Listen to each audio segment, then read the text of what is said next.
मासिक धर्म में स्त्री को छूने से क्या होता है। एक बार माता पार्वती ने भगवान शिव से कहा, हे स्वामी, मेरे मन में दो प्रश्न उठ रहे हैं, आपकी आज्ञा हो तो मैं आपसे पूछूं।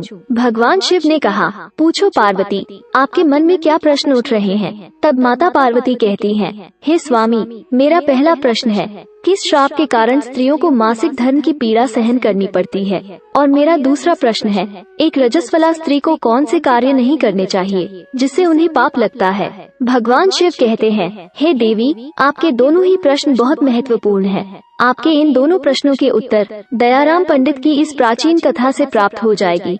इस महान कथा को सुनने मात्र से ही समस्त पापों का नाश होता है।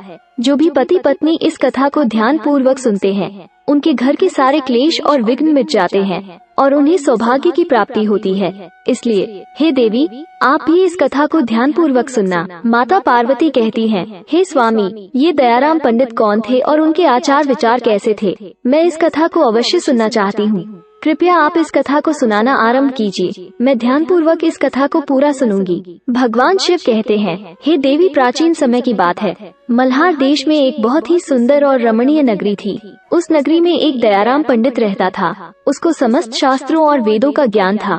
वो परम बुद्धिमान, गुणवान तथा धर्म कार्य में हमेशा तत्पर रहता था। सभी जाति के लोग उसका सम्मान करते थे। वो रोजाना दान, धर्म तथा संध्या उपासना किया करता था। वो पंडित पशु, पुत्र, बंधु बांधुओं और धन संपत्ति से संपन्न था। उसकी पत्नी का नाम गिरजा था। वो भी अत्यंत रूपवान, चरित्रवान, गुणवान तथा पतिव्रता स्त्री थी। फिर एक दिन उस पंडित ने अपने घर बहुत बड़े यज्ञ का अनुष्ठान करवाया और अनेक ऋषि मुनियों को स्वयं जाकर निमंत्रण दिया और उस नगरी में निवास करने वाले समस्त मनुष्यों और ब्राह्मणों को उसने यज्ञ तथा भोजन के लिए बुलाया। फिर उस दिन अनेक ऋषि मुनि और उस नगरी के समस्त ब्राह्मण उसके घर पर आए। उस पंडित ने उन सभी का आदर सत्कार किया और फिर उसने सभी को घर के अंदर बुलाया और आसन पर बिठाकर भोजन कराया। ऋषि मुनियों और ब्राह्मणों को भोजन कराने के बाद उसने भगवान शिव का स्मरण करते हुए सभी को कपड़ों आदि का दान करके विदा किया। वे सभी दयाराम पंडित को आशीर्वाद देकर वहां से चले गए। उसके बाद उसने अपने परिवार के बंधु बांधवों तथा अनेक गरीब और भूखे लोगों को भोजन कराया। इस प्रकार से सभी को भोजन कराने के बाद और अनुष्ठान से निवृत्त होकर जब वो पंडित अपने घर के द्वार के सामने खड़ा था, तो उसने देखा कि उसके घर के सामने एक बकरी और सांड आपस में बातें कर रहे थे। उस पंडित ने उस बकरी और सांड की पूरी बात सुनी तो उसे बड़ा आश्चर्य हुआ। वह बकरी और सांड उसके माता पिता ही थे, जो पिछले जन्म के पाप के कारण इस जन्म में बकरी और सांड बन गए थे। तब वह पंडित मन ही मन सोचने लगा, ये दोनों तो साक्षात मेरे माता पिता ही है, जो मेरे घर पर पशु बन कर आए हैं। किस कारण से इन दोनों को पशुओं का शरीर प्राप्त हुआ है। अब इनके उद्धार के लिए मैं क्या करूं। इस प्रकार मन में विचार करते हुए उस पंडित को रात भर नींद नहीं आई और वो रात भर भगवान शिव का स्मरण करते हुए सोच विचार करने लगा। उसने सोचा, मेरे माता पिता की मुक्ति का उपाय केवल ऋषि श्रृंगी ही बता सकते हैं। फिर सुबह होते ही दयाराम पंडित स्नान आदि कार्य से निवृत्त होकर ऋषि श्रृंगी के आश्रम पर पहुंच गया। आश्रम पर पहुंचते ही ऋषि श्रृंगी ने दयाराम पंडित का स्वागत किया और कहने लगे, हे पंडित, आज किस कारण से आपका हमारे आश्रम में आगमन हुआ है। आपके मुखमंडल पर यह कैसी उदासी छाई हुई है। बताओ, आपके दुख का क्या कारण है। फिर दयाराम पंडित कहता है, हे गुरुदेव, आपके श्री चरणों में सादर प्रणाम। आपके दर्शन से आज मेरा जन्म सफल हो गया है। हे गुरुदेव, आज मैं आपके पास एक जटिल प्रश्न लेकर आया हूँ। कृपया आप ही मुझे इस कष्ट से बाहर निकाल सकते हैं। मैं अत्यंत दुखी और दुर्बल हो गया हूँ। ऋषि श्रृंगी कहते हैं, हे पंडित, चिंता न करो, तुम्हारा जो भी प्रश्न है संकोच होकर पूछो, मैं अवश्य तुम्हारी समस्या का समाधान करूँगा। फिर दयाराम पंडित कहता है, हे गुरुदेव, कल मैंने अपने घर पर शिव चर्चा रखी तथा अनेक ब्राह्मणों को और भूखे लोगों को भोजन कराया। विधि पूर्वक भगवान शिव का पूजन किया। फिर मेरे द्वार के ठीक सामने एक बकरी और सांड आया।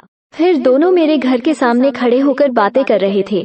सबसे पहले बकरी उस सांड से इस प्रकार से कहने लगी, हे स्वामी, आज जो घटना घटी उसे ध्यान से सुनिए। हमारे पुत्र के घर में ब्राह्मणों के भोजन के लिए जो दूध रखा हुआ था, उस दूध में एक सांप ने अपना जहर उगल दिया था। आशा करती हूँ कि आपको ये वीडियो अच्छा लगा है। दूध से भोजन बनने ऐसे वाला ही था और वीडियो के लिए हमारे चैनल को जरूर मृत्यु हो जाती। सब्सक्राइब करें। इसलिए मैंने उस जय बच्चे श्री से सारा दूध पी कृष्ण, लिया जय और श्री जब राम। बहू की दृष्टि मुझ पर धन्यवाद। पड़ी तो उसने मुझे खूब पीटा, जिससे मेरा अंग भंग हो गया। मुझे बहुत पीड़ा हो रही है। इसी कारण से मैं लड़खड़ाते हुए चल रही हूँ और मुझे ये पीड़ा सहन नहीं हो रही है। बकरी की बात सुनकर वो सांड बहुत दुखी हुआ और वो खुद का वृतांत सुनाने लगा। हे प्रिय, अब मैं तुम्हें अपने दुख का कारण सुनाता हूँ। मैं पूर्व जन्म में इस दयाराम पंडित का पिता था। आज इसने सभी ऋषि मुनियों और ब्राह्मणों को भोजन कराया, किंतु इसने मेरे सामने थोड़ी सी भी घास नहीं डाली और न मुझे जल पिलाया। इसी कारण से मैं बहुत दुखी हो गया हूँ। फिर दयाराम पंडित कहता है, इस प्रकार से अपने माता पिता को बकरी और सांड के रूप में ऐसी बातें करते हुए देखकर मुझे बड़ा दुख हुआ और मुझे रात भर नींद नहीं आई। हर क्षण मुझे चिंता सता रही है। मैंने कभी कोई पाप नहीं किया है, हमेशा ही अपने धर्म के कार्य किए हैं, फिर भी मेरे माता पिता को ऐसे कष्ट झेलने पड़ रहे हैं। इसी कारण से आज मैं आपके पास आया हूँ। कृपया आप अपनी योग शक्ति से पता करके मुझे बताइए किस कारण से मेरे माता पिता की ऐसी दुर्दशा हुई है और उनकी मुक्ति के लिए मुझे कौन सा कर्म करना चाहिए। फिर ऋषि श्रृंगी ध्यान लगाकर उस पंडित के माता पिता के पूर्व जन्म के कर्मों को देखते हैं और पंडित से कहने लगते हैं, हे पंडित, तुम्हारे माता पिता ने पिछले जन्म में घोर पाप किया है। इस पाप के कारण आज उनकी ऐसी दुर्दशा हुई है। फिर पंडित कहता है, हे गुरुदेव, किस पाप के कारण मेरे माता पिता की ऐसी दुर्दशा हुई है? कृपया विस्तार से बताइए, मैं जानना चाहता हूँ। फिर ऋषि श्रृंगी कहते हैं, हे पंडित, तुम ध्यान से सुनो। ये सांड जो तुम्हारे पिता हैं, ये पिछले जन्म में रामपुर के श्रेष्ठ पंडित रहे हैं। इन्होंने एक दिन पूर्णिमा का व्रत करके भोजन किया था। पूर्णिमा के व्रत के दिन इसने दान धर्म भी नहीं किया। इसने अपने द्वार पर आए हुए भूखों को भोजन नहीं कराया। इसने अपने पितरों का श्राद्ध तर्पण भी विधि पूर्वक नहीं किया। तुम्हारे पिता ने पिछले जन्म में मासिक धर्म के दौरान ही तुम्हारी माता के साथ संबंध बनाया था और इसी पाप के कारण इसे इस जन्म में सांड का रूप प्राप्त हुआ है। अब तुम अपनी माता के बारे में सुनो। तुम्हारी माता ने रजस्वला होते हुए भी भोजन बनाया। मासिक धर्म के दौरान ही इसने भगवान की पूजा की, तुलसी को जल चढ़ाया। रजस्वला होते हुए भी इसने भगवान को भोग लगाया। इसी कारण से इसे महापाप लगा है। मासिक धर्म के दौरान स्त्री 3 दिनों के लिए अपवित्र हो जाती है और इस दौरान स्त्री को पूजा पाठ नहीं करना चाहिए। स्त्री को इन 3 दिनों में अपने बाल भी नहीं धोने चाहिए। इससे पति की आयु कम होती है। मासिक धर्म के दौरान पेड़ पौधों को भी स्पर्श नहीं करना चाहिए। रजस्वला स्त्री के साथ संबंध भी नहीं बनना चाहिए। जो पुरुष रजस्वला स्त्री के साथ संबंध बनाता है उसे ब्रह्म हत्या का पाप लगता है। जो पुरुष रजस्वला स्त्री के वस्त्रों को स्पर्श करता है उसे भी घोर पाप लगता है। रजस्वला स्त्री के शरीर में 3 दिनों तक ब्रह्म हत्या का पाप निवास करता है और चौथे दिन ही वो स्नान करके पवित्र हो जाती है। चौथे दिन स्नान करने के पश्चात रजस्वला स्त्री को अपने पति का मुख देखना चाहिए, अन्य किसी पुरुष का मुख नहीं देखना चाहिए। यदि पति समीप न हो तो सूर्यदेव के दर्शन करने चाहिए। ऋषि श्रृंगी कहते हैं, हे पंडित, इसी पाप के कारण तुम्हारे पिता को सांड और तुम्हारी माता को बकरी का जन्म प्राप्त हुआ है। दयाराम पंडित कहता है, हे गुरुदेव, अब आप मुझे अपने माता पिता की मुक्ति के लिए उपाय बताइए। ऋषि श्रृंगी कहते हैं, हे पंडित, तुम किसी भी अमावस्या के दिन अपने माता पिता की मुक्ति के लिए श्राद्ध तथा तर्पण करो और दान धर्म करो, गायों की सेवा करो और अपने माता पिता की मुक्ति के लिए भगवान से प्रार्थना करो। फिर वो पंडित वही करता है। फिर उसके माता पिता को समस्त पापों से मुक्ति मिलती है। फिर भगवान शिव माता पार्वती से कहते हैं, हे देवी, मैं तुम्हें रजस्वला स्त्री को कौन से कार्य नहीं करने चाहिए इस विषय में बता दिया। अब मैं आपको बताता हूँ किस कारण से स्त्री को मासिक धर्म से गुजरना पड़ता है। सतयुग में कालकूट नाम के प्रसिद्ध असुर हुआ करते थे। दानव होने के कारण उनका स्वभाव उग्र था और वह हमेशा ही युद्ध करने के लिए तत्पर रहते थे। फिर एक दिन सभी दानव वृत्रासुर के साथ मिलकर स्वर्ग लोक पर चढ़ाई करने लगे।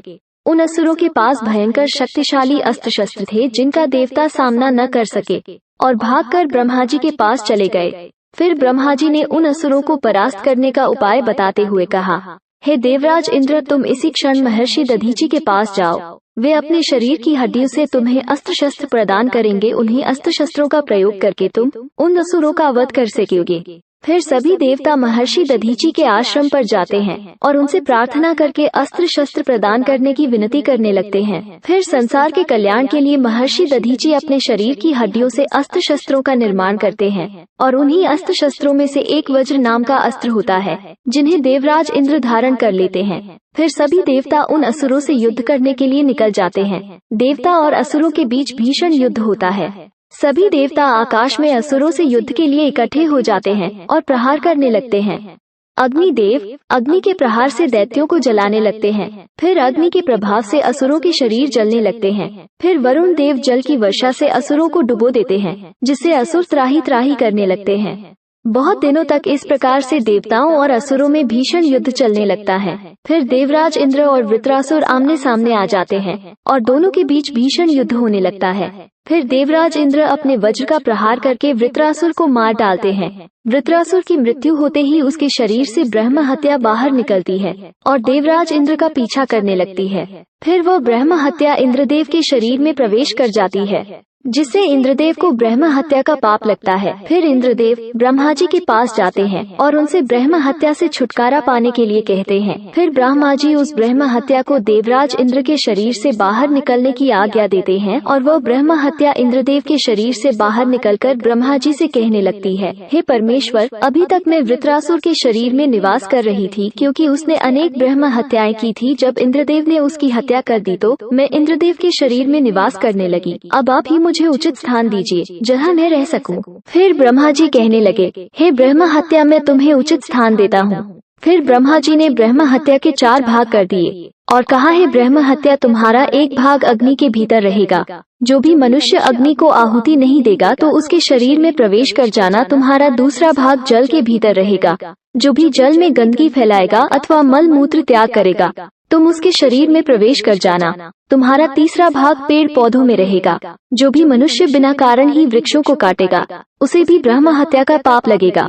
फिर ब्रह्मा जी ने अप्सराओं को अपने पास बुलाया और कहा, हे अप्सराओं, इस ब्रह्म हत्या का 1/4 भाग तुम ग्रहण करो। अप्सराएं कहने लगी, हे प्रभु, आपकी आज्ञा से हम इसे ग्रहण करने के लिए तैयार हैं, किंतु हमें भी इससे मुक्ति का उपाय बताइए। फिर ब्रह्मा जी कहने लगे, हे अप्सराओं, जो भी पुरुष रजस्वला स्त्री के साथ संबंध बनाएगा उसके अंदर यह ब्रह्म हत्या प्रवेश कर जाएगी। इस प्रकार से ब्रह्म हत्या के 4 भाग हो गए, एक अग्नि में, दूसरा जल में, तीसरा पेड़ पौधों में और चौथा स्त्रियों के अंदर प्रवेश कर गया। इस ब्रह्म हत्या के पाप के कारण स्त्रियों को मासिक धर्म होता है। जो भी पुरुष मासिक धर्म के दौरान स्त्रियों को स्पर्श करता है अथवा उनके साथ संबंध बनाता है उसे ब्रह्म हत्या का पाप लगता है। भगवान शिव कहते हैं, पार्वती, इस प्रकार से मैंने आपको स्त्री के रजस्वला होने के पीछे का कारण और रजस्वला स्त्री को कौन से कार्य नहीं करनी चाहिए आदि के विषय में बता दिया है। फिर माता पार्वती कहती हैं, हे स्वामी, आज आपने मुझे बहुत ही महत्वपूर्ण ज्ञान दिया है। मैं भी आपको वचन देती हूँ, जो भी स्त्री मासिक धर्म के दौरान पूजा पाठ करेगी और पति के साथ संबंध रखेगी, मैं उसके घर में कदापि प्रवेश नहीं करूँगी। वीडियो अच्छी लगी हो तो लाइक, शेयर और ऐसे ही वीडियो को देखने के लिए हमारे चैनल को सब्सक्राइब जरूर करें।